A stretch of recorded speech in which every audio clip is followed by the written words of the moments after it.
Tika Muni Fat, Namo Bang Sir Tika Muni Fat, Namo Bang Sir Tika Muni Fat. Putang Saranang Kachami, Dhammam Saranang Kachami, Sankang Saranang Kachami, Tutiampi Tatiampi, Putang Saranang Kachami, Dhammam Saranang Kachami, Sankang Saranang Kachami, Somat Namotani, Satu Satu Satu, Amitabha, Amitabha, Amitabha.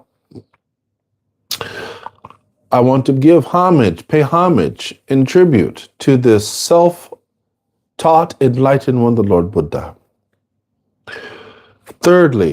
Firstly, second, and thirdly, I would like to repeat that I seek refuge in the Buddha's teachings, the Dharma, and the Sangha. Dharma meaning the truth, the truths as it is, unadulterated, the divine truth that governs all of creation. Not more, not less.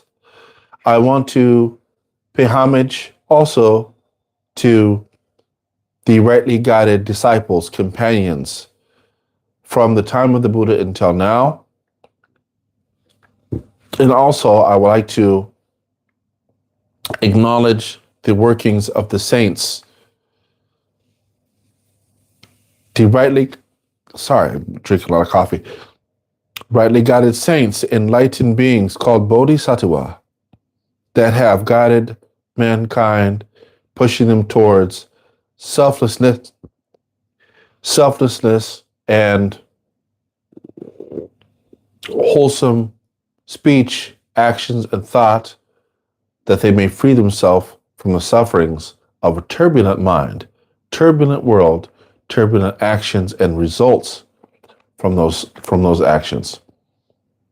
Freed themselves from the hellfire of ignorance and sacrificed themselves so others may be free. It's been a while since I've been online, but we're really busy because this is the end of the rain season. We're at the last, I think maybe in about 1 week left, and our rain season retreat will end. So I wanted to come online and say hi and actually talk about a few things that have been happening the last couple of days. We've been really busy with a bunch of ceremonies. I hope you guys can hear me well.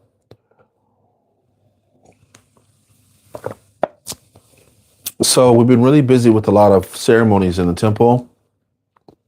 I want to come online and show some love to everybody and let you know I'm still here, trying to fight this fat loss. So we get into it because there's a lot of stuff that we need to talk about. At least I think there's a lot of stuff that we need to talk about.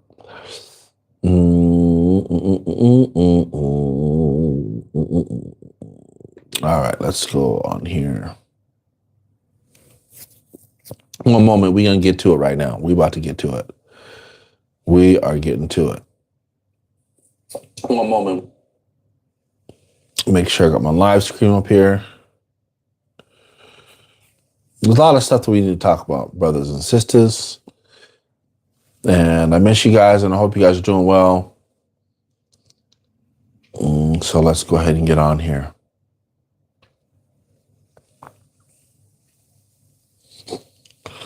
Make sure we up in here on live, doing well. Amitabha, blessed love. Amitabha. So today, what are we talking about? There's a good topic that we're talking about today. Speaking to win and listening to attack. So yesterday, I went to this restaurant, had some nice hummus. It was a restaurant that serves Middle Eastern dishes. It was real good, vegetarian stuff, and it was real nice. So we get to talking, they get to talking, and we start to have a conversation, and there was a person in the restaurant that was like, "Oh, you're a Buddhist monk. I see that you're a Buddhist monk, you and your friend." And I was like, "Yeah, we're Buddhist monks." And then, he was very, excited to see Buddhist monk. He was like, "Yeah, well, I'm from this religion. And, as soon as he saw that we were Buddhist monks, he started to go in. Oh, yeah, God and the soul and this and that and this and that and this and that. So it starts this big debate. But I'm not really I'm not like a big debater. I don't really have too much time. Wa alaikum assalam wa rahmatullahi wa barakatuh. I don't really have time to debate. I'm not a big debater because I know what I'm on and I love the life that I live. It's not a debate. I don't have to prove to you it works. I'm a living example that it works, right? He was a good guy. I'm not saying he was a bad guy.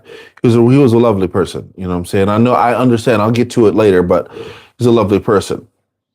So we're sitting there talking, and he's going off about God and the world and this and that, and what is the purpose of why you guys do this and that, and why do you guys live the way that you do? I said, well, we live the way that we do. We basically, as Buddhist monks or practitioners of Dharma, we are people who live for humanity. It's not because we believe in God. If you do believe in God as a Buddhist practitioner, that's personal. Being and accepting the teachings of the Buddha, the criterion is not that you believe in God or not. You can believe in God, and also if you don't believe in God, it's personal. It's up to you. It doesn't matter. Okay, so, our purpose is to help everybody. Our purpose is to help anybody. You don't need to believe in God. You don't need to believe in Allah. You don't need to believe in Yawm Qiyamah. That's irrelevant. If someone is thirsty, you feed them. If someone is hungry, you feed them. If someone is thirsty, you give them water.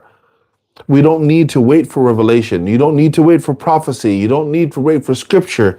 You don't need to wait for the imam. You don't need to wait for anyone. You see somebody who is suffering, help them.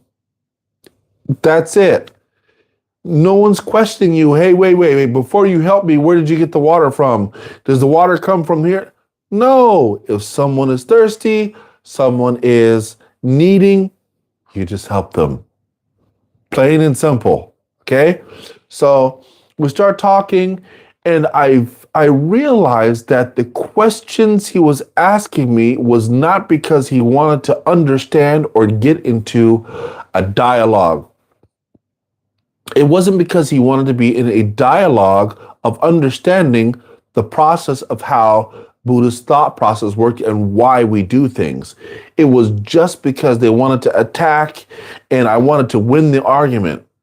I wanted to put you in a corner, and as soon as I get you in the corner, you run to another, go over here, going over there, jumping from one topic to another. This doesn't produce any good for us. So at that time, I had to give up. I had to give up because he wasn't processing the information. He wasn't processing anything. He just wanted to win. I want to win the conversation. I want to win. And I said, that doesn't do any good for you, or it doesn't do good for me. The Buddha said it is better. The Buddha said it is better to walk on a path by yourself than to be accompanied on a path with a person who is ignorant. Now, I'm not calling this person stupid. I'm just saying the ignorance, and we're not getting anywhere. We're not getting anywhere in our practice.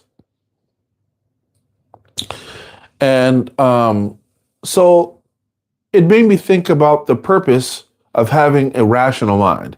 It made me think about the importance of having a mind that is functional, that is working for the benefit, not for your own self, but for everyone else as well. It is important that we understand when we say words, are they rational? Are they functional? Are they fictional? Are they non-fictional? Are our words that we say coming from fear?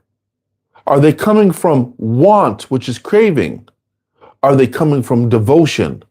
Are they coming from humility? Are they coming from a source of peace? Are they coming from a place of love? Are they coming from a place in unity? We've spoken about this many times. So, a Buddhist practitioner is not just, primarily about winning arguments. It's not about just sitting winning arguments. That's boring. Winning arguments doesn't mean that you're smarter or better. It means you're good at orating. You're good at speech.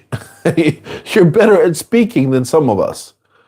Do you understand? It means that you are better than speak than some of us. And that's true. I'm not the best speaker. Somebody can come and beat me up with a speech. Doesn't mean he's better.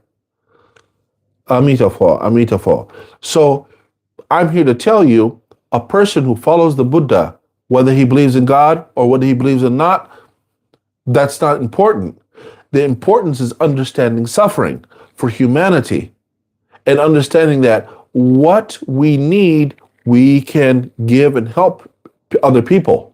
Okay? Understanding suffering, understanding its causes. Understanding that people are suffering, that we need to help them. What are the causes of people suffering so we can stop it so they can live more prosperous? Okay? Reducing greed, hatred, delusion, developing wisdom, developing compassion, developing a sense of living ethically, living morally, living in a sense of non-harm to ourselves, to our neighbors. Okay, helping people, helping ourselves and others move toward freedom from all suffering. You know that. You know that. This doesn't need to be debated. There is a saying that you'll learn in Islam, okay? And I know a lot of people trigger, you hear that word, you start to get all scared, oh, Islam or something, but it's true. Truth is truth. It doesn't matter where it comes from. Inna dhulm ashadda min al-kufr. Inna dhulm ashadda min nifaq. Okay, you guys heard that 1,000 times. Oppression is worse than death, and oppression is worse than the worst type of hypocrisy. Oppression is worse than death. Inna dhulm ashadda min al-kufr, or ashadda min nifaq. I think there's two narrations by that, but I'm not going to get into that. But dhulm ashadda min, inna dhulm ashadda min qatl. That's what it was. That's what it was. I'm sorry, guys. Inna dhulm ashadda min qatl, which means oppression is worse than death. Being oppressed is worse than death. Suffering is worse than death in itself. That's the correct one. So, what's up, brother Kev? So we're gonna continue on, and remember, man, I want you guys to remember it's not about Islam, Christianity, and it's not about that. It's about what you're producing. It is about the product. It is not about the title. It is not about the title. Be a sage. Be a sage in this world and grasp to the truths of this world. The truths and this, what governs, the truths that govern this existence. Yes, I'm a Buddhist monk, but that's the vehicle I use to go through this world. But on top of that, I'm not saying that you need to be a Buddhist to understand this. You have to be a Muslim. You have to be this or that. That's not what I'm saying. You need to have a clear, open mind. Clear, open mind, ready to understand and accept the truths of the world and take out subtract these elements that are making you afraid to delve deeper to understanding the meanings of what things are. Don't just ask what don't just ask what someone believes. I can't stand that. Don't ask about what someone believes. Look at what their benefits are. What are they benefiting you? Look at what their beliefs, thoughts, speech, and actions produce. What do they produce in this world? It's not about a beautiful speech. If someone has a beautiful speech, but you look in the orchard of their memoir and journal, and it's just chaos, bloodshed, cut down trees and burning fields, then you know right then and there, whatever they're saying, it falls back on their heels. Do you understand what I mean? Maybe somebody barely says any words at all. The Buddha was like this. He didn't need to walk around and preach all the time. You can look at him and tell by what he produced, it was the proper way. He was the enlightened one. They didn't call him enlightened one just because he walked around and preached. He was enlightened because of his character. because of what he produced, his character, it was his behavior. Nobody cares about what you have to say. I'm proving that because I've been on YouTube for almost 7 years and I've got little followers. Nobody cares what I have to say. They're looking at what you produce, not what you have to say. I'm living proof on that. My TikTok is low. All of my Facebook, all of everything I got is super low. Okay, but it's the truth though. People care about what you produce in your garden, what you produce in your farm. Now you have a lot of people who are very, very scared. Okay, scared to use their mind. A lot of these people are the theists, and I'm not stepping on you guys' toes, but a lot of these people are people who believe in a higher power or God. They're scared. They say, for example, if I was going to come and plant the garden, they're going to be like, "Oh yeah, but where did you get the seed from?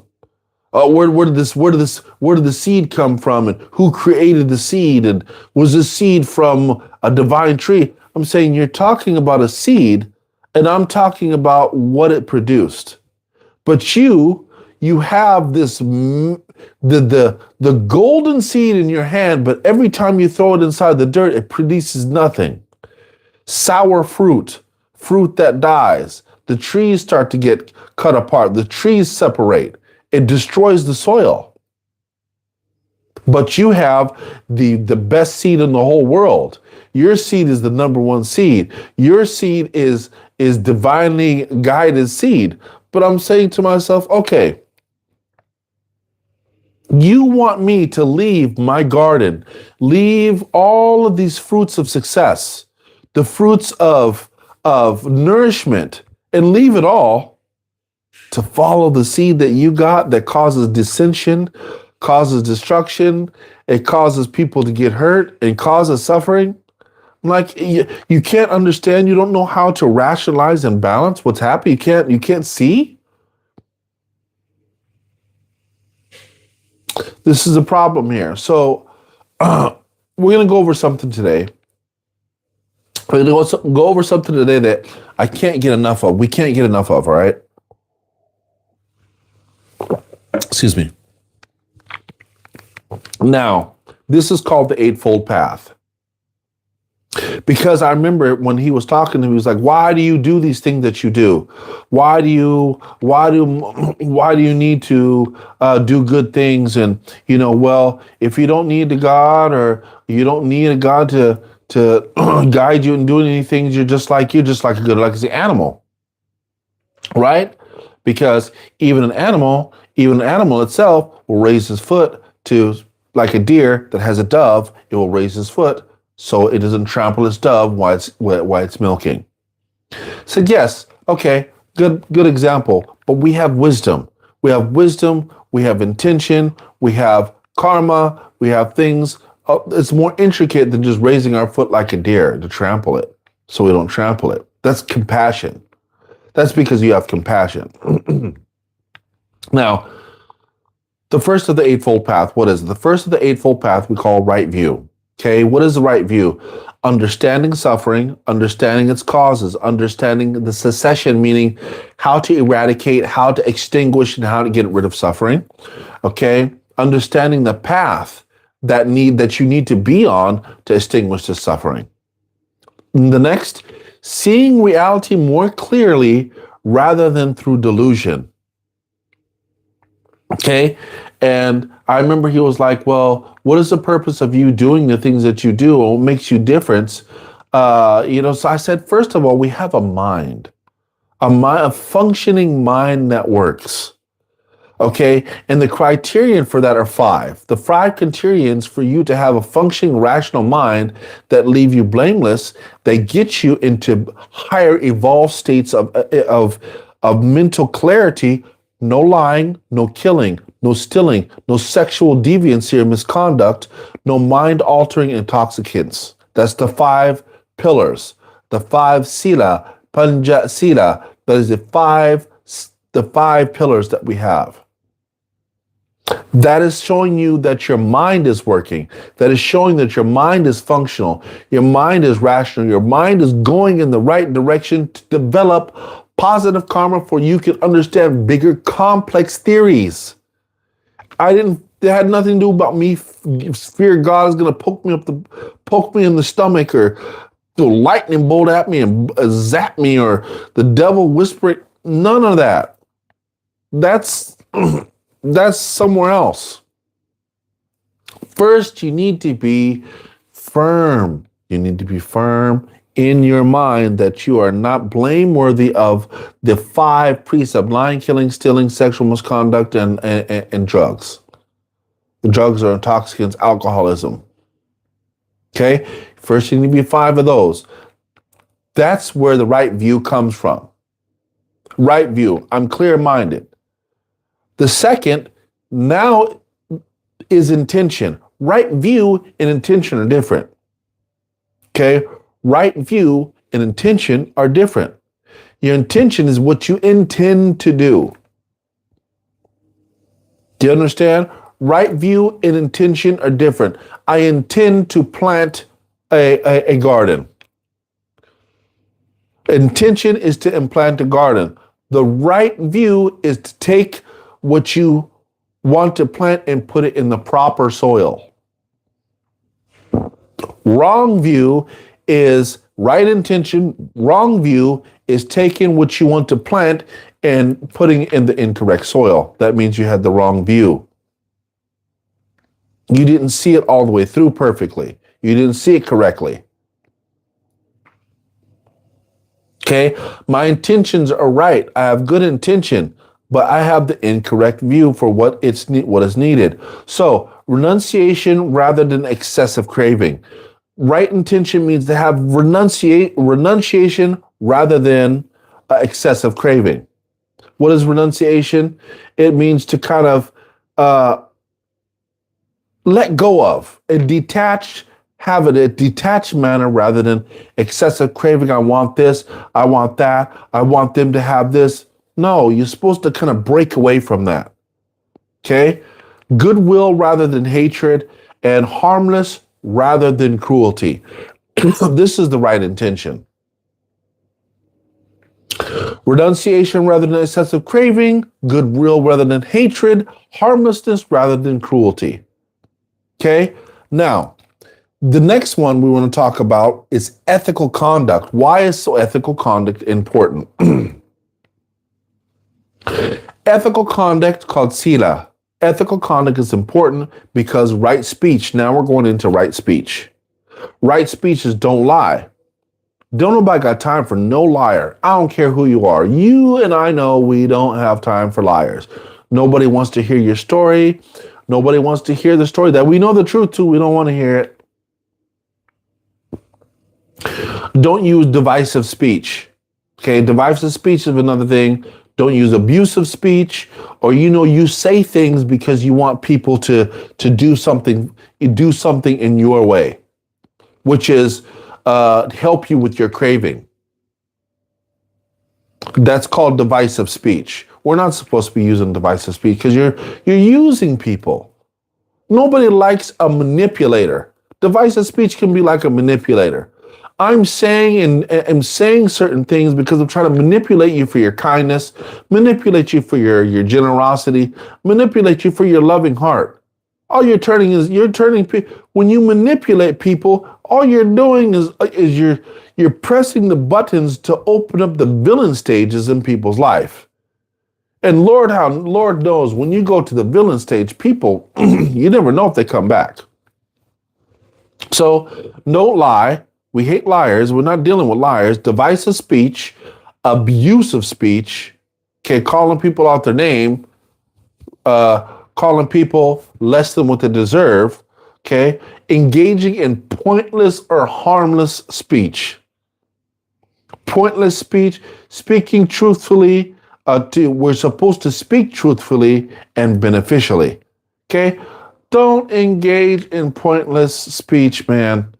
Don't waste your breath on a person who's just there so they can win a conversation. It's not good for you. It's not good for them. If someone is talking to you because they want to win a conversation, just let them win. There's no,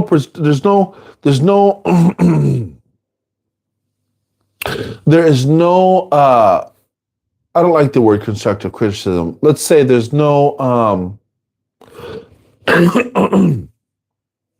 there's no building between you guys. Do you understand? I don't like the word constructive criticism. Nobody likes to be criticized, and then I don't think it's constructive. So I'll say, there's another word I like to say, which is, I can't remember right now, but it doesn't matter. Okay, constructive criticism. I'll just use it for the time being.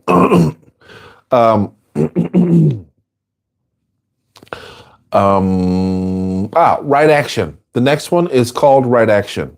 So we have ethical conduct. After that, the next one is called right action. What is right action? Don't kill, don't steal, avoid sexual misconduct, okay? Act in ways that reduce harm to everyone. Okay? We're not out there ready to kill, wanting to steal. This is not the intention of a person who is a person of moral fortitude, moral height. A person who has moral foresight. We don't steal. We're not out there raping. We don't have to kill. We're not up to the pedophilia. We're not into sexual exploitation. We're not out there doing that to anyone. Okay, even ourselves. Okay, so we don't act in ways that cause people to feel inferior or in harm, unsafe. Right livelihood. This is a good one. Earning and living without causing unnecessary harm or exploitation. This is a pretty big one because a lot of us do have lifestyles that are kind of ambiguous. Got to make that buck, got to make that dollar, right? We got to go out there and make our bread. Okay, but is it worth the fact that you're making bread off the suffering of other people, other sentient beings, other beings on this planet? I'm a butcher. I kill animals for a living. There's a great weight of negativity that comes with that because you're unaliving beings. You're unaliving animals. Okay, I'm a person. I mean, some of the things might actually be debatable. I'm not that type of scholarly person to debate about everything, but just think about a person who cuts down the rainforest all day, just butchers the rainforest all day. All the animals that are living in there, all the trees you cut down, and all the indigenous people that you push out of that land. Yeah, that's a big one, bro. A lot of people don't even think about that. What about people who are sex workers? It doesn't mean they're bad people. We're not talking about the people who do it. We're talking about that type of work. Because you know and I know, okay, you know and I know people that are working in that type of work. There are a lot of creepy, disgusting people that surround. That's a weird energy. That is a weird, disgusting energy just to be around, especially the type of people that show up there. You don't, a distinguished man, distinguished woman ain't walking around with that musty air. They ain't walking around there smelling that funky air, you know? Nobody. I don't care what you say. Okay. So these type of, you got to be questionable. But then you have another person, mercenaries. What about a mercenary who walks around and their guns for hire? They're going around shooting people, innocent or not innocent. They just walk around shooting people. You know what I'm saying? Whenever they get the order, they got to go out there and handle people. Mercenaries from different countries, soldiers for hire. And what are you even fighting for? Are you fighting for the freedom of humanity, or are you just fighting because of greed, envy, jealousy?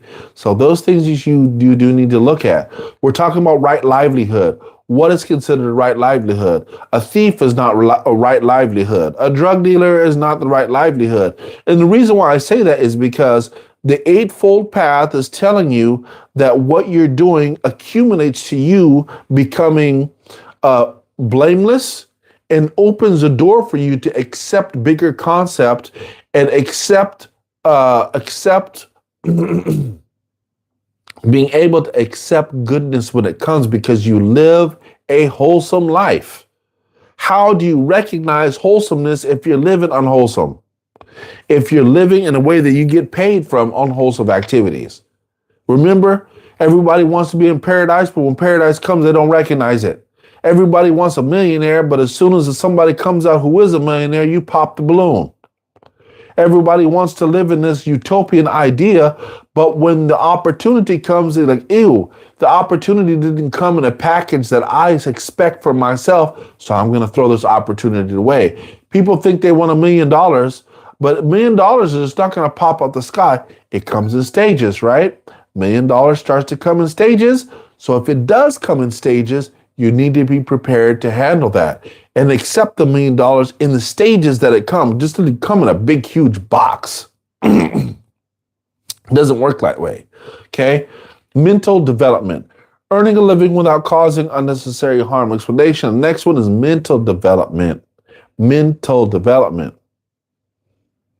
We call this samadhi, which is, mental development, mental concentration, mental development. The right effort. What is the right effort? Prevent unwholesome mental states.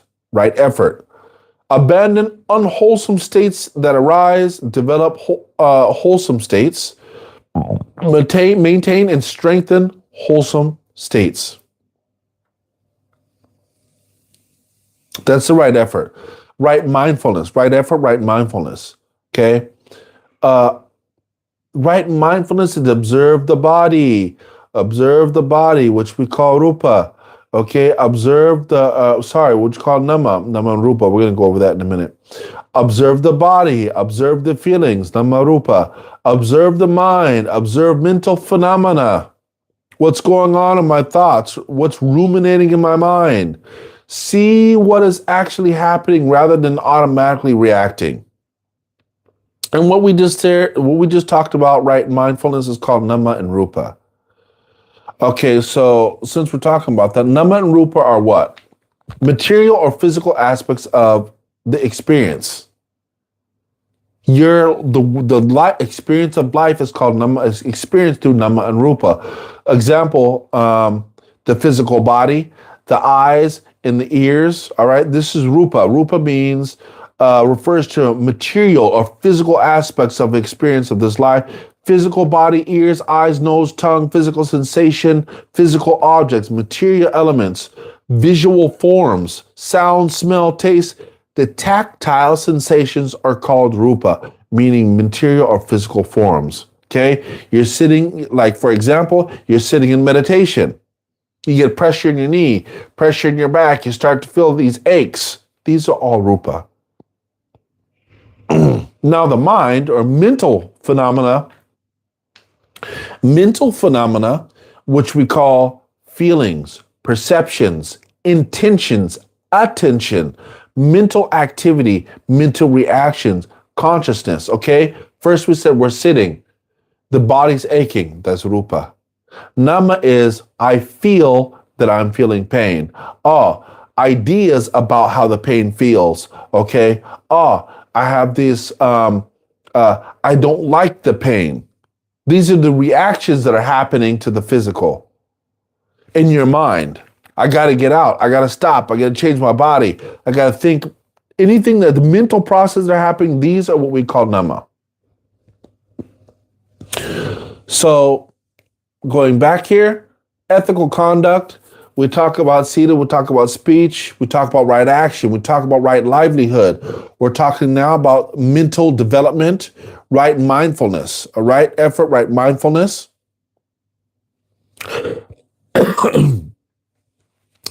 Now that was the Eightfold Path, and they break down in 3 ways: wisdom, ethics, mental development. And Mahayana tone, we call them the bottomies. I think they call them bottomies, the six bottomies, but it doesn't matter. Wisdom, ethics, mental development. Think of them in three ways. Wisdom, ethics, mental development. That's an easy way to remember that for our practice.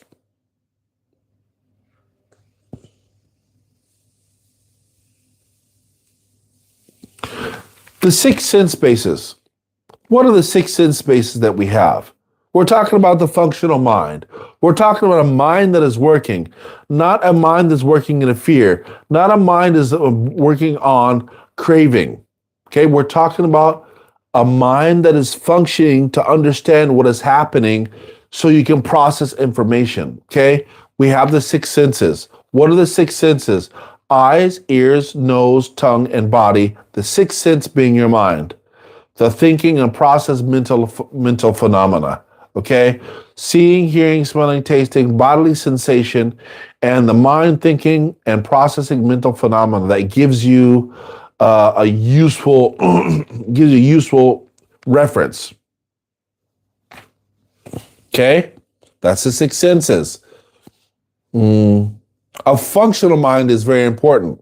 A functional mind is capable of what? Listening, observing, questioning, comparing evidence, recognizing uncertainty, recognizing doubt, recognizing fear, recognizing greed, recognizing anger, changing its position when it's appropriate, okay, distinguishing fact from assumption, remaining calm when challenged, examining its own reactions, seeing the cause and effect, seeing cause and effect, recognizing when something produces suffering. This is a functional mind. But the argumentative mind is what? The argumentative mind is, I gotta win. I gotta put this guy in the corner and beat him. Because if he beats me, then that means I'm gonna have to I'm gonna have to change my position. I'm gonna have to change my stance. No. Ego-driven mind, if you disagree with me, then you're attacking me. What's the ego-driven mind? If you disagree with me, then you belong to the hellfire. And if you disagree with me, then you're going to be, you're going to go to Jahannam khalidun fiha. You disagree with me, you are a non-believer and your blood is lawful. You disagree with me, then you're cursed by the devil, or you are the devil because you are making sense to me.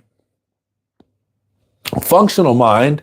Let me listen, let me examine what he's talking about, what is actually happening, what produces a wholesome result. Is what this person that is speaking to me producing something that is going to be beneficial for myself and for the community? We are humanitarians. We are either your brother in deen, what do you say? What is it? Innama ana akhu fi deen or akhu fi dunya. Imam Ali alayhi salam said, either I'm your brother in religious context or I'm your brother in humanity. That's a beautiful saying. You might be my brother in religion, but if you're not, you're still my brother in humanity. You still need love. You still need a house. You still need shelter. You still need water. You still need food. The element, these are the things that a human being needs. A human being. All human beings need that. Okay? Listening is a part of mental discipline, which a lot of people just don't have. A lot of people don't have mental discipline, okay? What is mental discipline? Stop, listen, understand the question, process the question, consider the answer, then respond. It's not about you just hearing something, wait for the attack, wait to throw a missile, I'll wait to throw a missile, wait to throw back. That's a war. That's not a conversation, that's a war. Nobody wants to be treated like that. Nobody wants to listen to that. That's not useful. Understand? Don't immediately fire back with another argument. A conversation is not necessary for a competition. It's not a competition. If you sincerely want to know, sincerely ask. It's not about cornering people to wait so you can throw a missile at each other. Okay? Fear and desire can actually distort thinking. If you have a lot of fear and desire inside yourself, a desire to win, a desire to get something from somebody, it distorts the conversation, period. Okay? You have a question, I want this to be true, therefore it must be true. That is desire. I want this to be true, so therefore it must be true. I don't care what evidence you come. That is called craving. That is desire. Okay? A trained mind can ask, am I accepting this because I have examined it, or just because I'm afraid? I'm afraid that if I get the answer wrong, then God's going to curse me, or the devil's going to take my side, or etc. All right? Am I accepting this because it's true, or is it because I want it to be true? I'm accepting because that's still craving and wanting. That's not being genuine. Okay, this doesn't require becoming atheist or a theist. It requires examining your mind itself. You have a healthy mind to balance between what is actually the processing of information. It doesn't require God at all. It depends. Do you have a healthy mind? If you have a healthy mind, you'll be able to realize it. And we talked about the 5 precepts.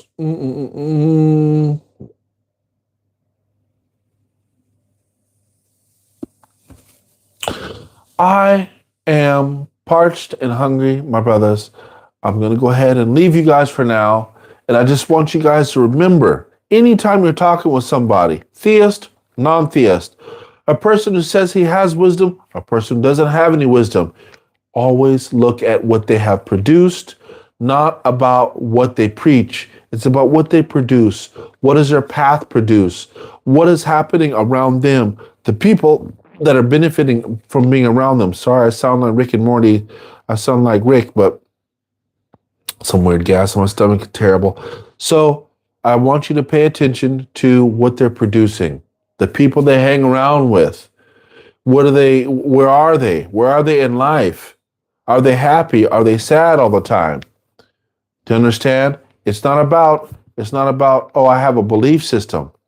It's about what does that belief system do for you and others, okay? So if I said anything that goes against the teaching of the Buddha, the Dharma, of the Sangha, the Bodhisattva, they are not lacking. It is because I have not been able to present what they have departed on me with success, and it is my fault. It is not the fault of the Buddha, or the Dharma, or anyone else. It's because I am lacking myself.